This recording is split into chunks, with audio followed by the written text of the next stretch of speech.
Good morning, children. Today in Social Science History in class 9, so the chapter is Socialism in Europe and the Russian Revolution. We will take up the condition of peasants. Earlier we had talked about the condition of the workers in the mills, factories, craft workshops and all, and how their conditions were miserable because their working hours were long, their working conditions were poor, low wages were given to them, and overall there was no improvement in their condition. They remained poor, so there came to be a division in the society, one of the capitalists and the other of the workers. So here we see now the condition of the peasants out here, that 85% of the population were engaged in agriculture, and the peasants cultivated most of the land in the countryside. But large properties were owned by the nobility, the crown, and the Orthodox Church. That the land, they were not the owners. The peasants who cultivated land, most of them were not the owners of the property. Like workers, peasants also were divided. How this division took place, and this division took place that they were deeply religious and they did not have any amount of respect for the nobles. Why? Because the simple reason that the nobles had got their power and position through their services to the Tsar, that is Nicholas II, and not because of popularity among the people and the workers.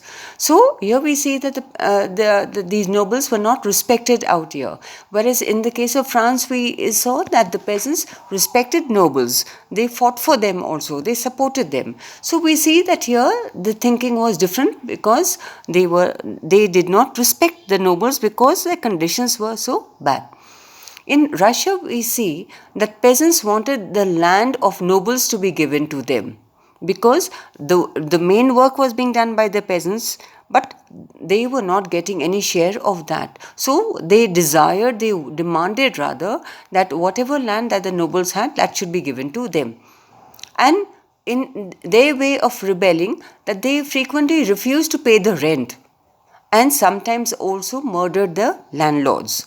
So they went to the extent of murdering the landlords also because they were so frustrated, they were so dissatisfied with the conditions that were prevailing at that time. In 1902, we see that in South Russia, it happened on a large scale. That is, the refusal to pay the rent and even the landlords who came to be murdered by these peasants.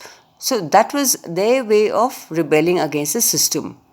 Whereas in 1905, by then, it became common all over Russia. In 1902, it was only confined to South Russia, but in 1905, there were more instances of rebellion, and these rebellions spread all over Russia, that how they refused to pay the rent. So we see that Russian peasants were different from European peasants. Here, what was the difference is basically that they pulled the land periodically, and the commune that was made, that is, they divided it according to the needs of individual families. So in a way, one can say that they already followed some ideas in some way of socialism.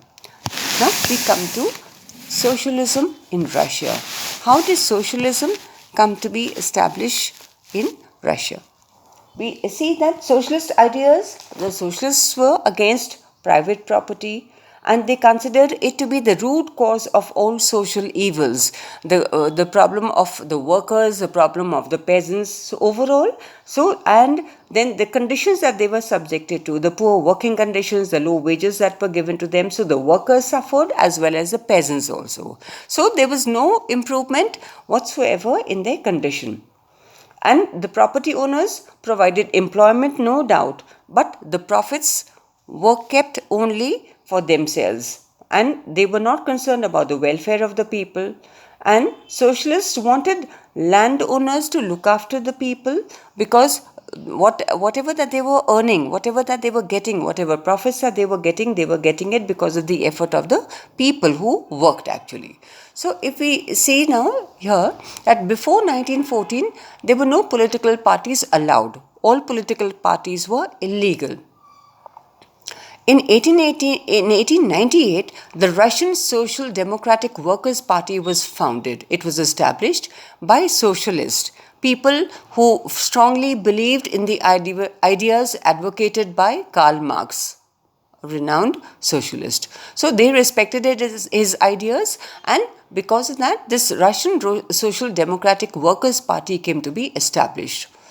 And at that time, they were not allowed. These organizations were not legal because of the government policies, because of the government policing on them. Even then, they formed an organization.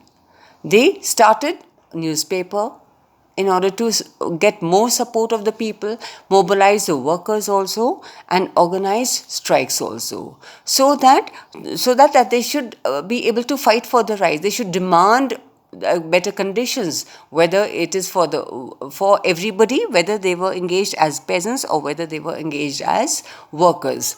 So this is how this party, that is the Russian Social Democratic Workers' Party, was established in 1898 and strongly supporting the ideas of socialism as propagated by Karl Marx. And some of these socialists believed that the custom of dividing land periodically made them natural socialists. That means that they did not have to instill too many ideas into the minds of the people because they were already natural socialists. How were they natural socialists? Because they had the practice of the custom of dividing land periodically according to the needs of individual families. That meant all families were taken care of.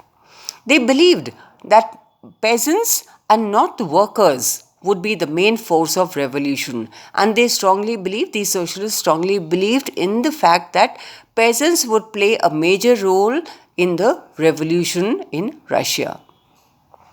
Then in 1900, Socialist Revolutionary Party was formed. This another party that was established in 1900. Now, their objective was the rights of peasants, because peasants had been denied, they hardly had any rights, and they were exploited also. So the Socialist Revolutionary Party supported them, and they struggled for the rights of the peasants so that they would be able to improve their condition, working as well as living conditions. Then another major demand that they had was the demand that land belonging to the nobles should be transferred to the peasants. They felt that the actual work was being done by the peasants only, all the work was being performed by the peasants only, but the nobles were benefiting because of the effort. So they felt that whatever land that belonged to the nobles should be transferred to the peasants. So they should get that land because they were the ones who were actually working. Now here we see that there was difference of ideas among between these two groups, you can say organizations, that is the Social Democratic Workers' Party and the Socialist Revolutionary Party. Because Vladimir Lenin, who was the leader of the Bolsheviks, he felt that peasants were not united because of the circumstances prevailing at that time, the condition and the situation of that time. He further believed that among these peasants, that some were poor and some were rich, some were workers while some were capitalists, and these capitalists employed other people, other workers. So he felt that there was difference and that they could not be united. So that would not really materialize. That whatever that they wanted, whatever their demands were, that would not be possible to achieve. Lenin, he led the Bolshevik group.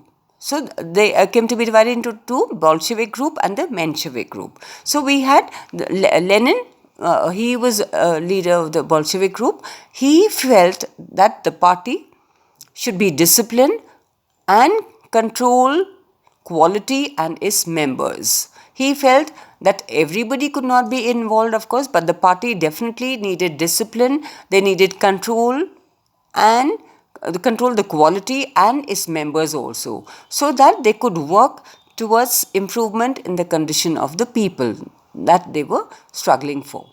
Whereas the Mensheviks felt that the party should be open to all.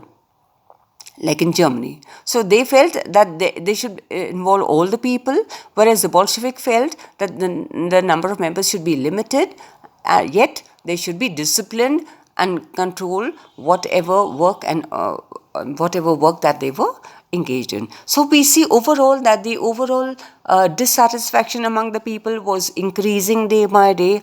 Workers suffered on one hand, then the peasants also suffered. So overall, they were not happy and pleased with the way Nicholas II, the Tsar of Russia, worked, because their welfare and well-being was never considered. Thank you.